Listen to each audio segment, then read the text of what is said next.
SI joint dysfunction is difficult to diagnose by conventional means. It doesn't show up on x-rays or MRIs.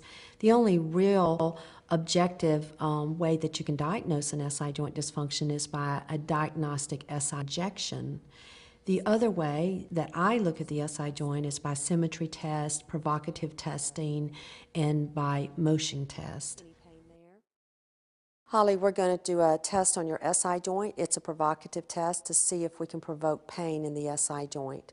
So what I'd like for you to do is to cross this ankle here over this knee, and I'm going to put pressure on the hip bone, or the ASIS, on the opposite side.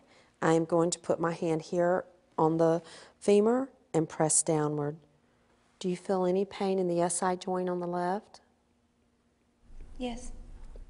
It's a positive result if you have pain on the left side.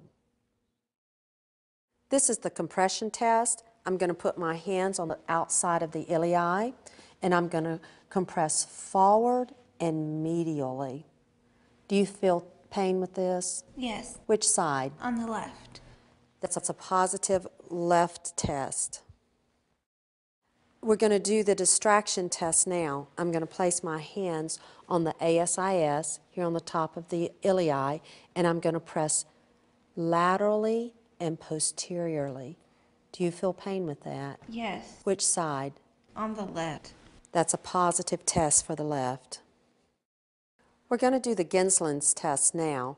So I'd like for you to slide over to the edge of the table and very gently drop this leg off the table, the right leg off. We're testing the left side. I'm going to flex this leg up, and then I'm just going to press downward, and I want you to tell me if you feel pain in the left joint. Any pain there? A little bit. Okay, that's a positive test for the left. You can slide back onto the table now. Let's do the other side. Slide this way. We're going to drop this leg off the table. I'm going to raise this with the knee and the hip bent to 90 degrees. Apply an overpressure. Do you feel pain in the right SI joint? No. Okay. That's a negative test. We're going to do the thigh thrust test now. So I'm going to place one hand right under the ilium over the SI joint. I'm going to bring this hip and knee up to a 90-degree angle. I'm going to place one hand on the femur, and I'm going to thrust posteriorly. Do you feel pain? Yes. Okay, that's a positive test on the left side.